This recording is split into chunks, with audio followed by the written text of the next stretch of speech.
Hello जी, क्या हाल है आप सब लोगों का। उम्मीद है कि सब लोग बिल्कुल ठीक होंगे। चलिए बिना टाइम ज़ाया किए चलते हैं अपने ड्रामे के एक्सप्लेनेशन की तरफ। लेकिन उससे पहले मैं आप लोगों से ये कहना चाहूँगी कि आप लोग मेरे चैनल को सब्सक्राइब करें और मेरी वीडियो को लाइक भी कर दिया करें। इससे मेरी मोटिवेशन होती है, क्योंकि मैं बहुत मेहनत से आपके लिए वीडियो बनाती हूँ।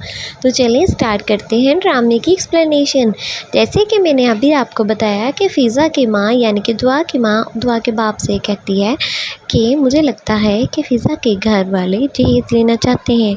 तो दुआ का बाप कहता है कि क्या कि तुम्हें उन्होंने खुद कहा।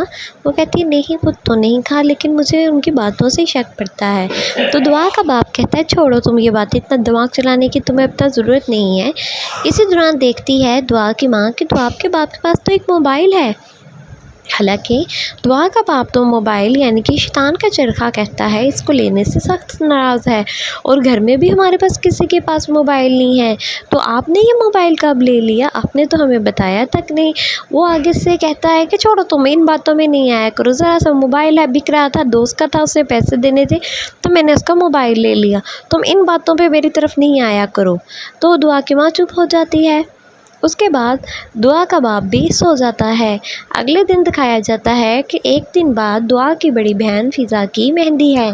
दुआ की माँ कहती है कि मुझे फ़िज़ा की मेहंदी के लिए कुछ पैसे चाहिए दुआ के बाप से।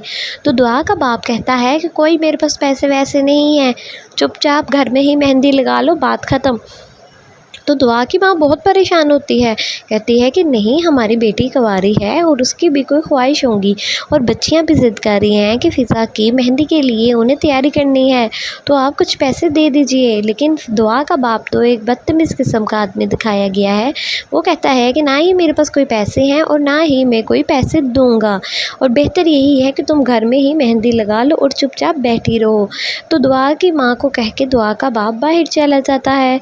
दुआ की माँ इस बात से बहुत ज़्यादा परेशान होती है कि इन्होंने तो पैसे देने से ही मना कर दिया, और मेरी बेटियों की तो ख्वाहिश है कि वो मेहंदी की तैयारी करें, अब मैं क्या करूं।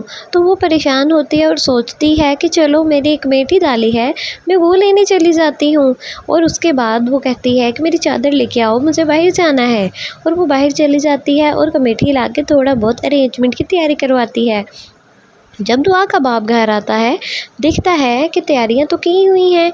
वो कहता है कि ये सब पैसे कहाँ से आए, मैंने तो तुम्हें कहा था कि कोई तैयारी वगैरह नहीं करनी, तो ये तुमने तैयारी कैसे कर ली। दुआ की माँ कहती है आप फिक्र नहीं करें, मैंने एक कमेटी डाली हुई थी खर्चों के लिए, तो वो मैं ले आई हूँ और उससे से मैंने तैयारी कराई है। अब मैं क्या करूँ, मैं तो माँ हूँ ना, मेरी तो तकलीफ़ होती है। मैंने तो अपनी बेटी के लिए तैयारी करनी है, और दोनों बेटियाँ भी ज़िद कर रही थी। कुछ दोस्तों और सहेलियों को मिला के हमने घर में ही मेहंदी का अरेंजमेंट किया।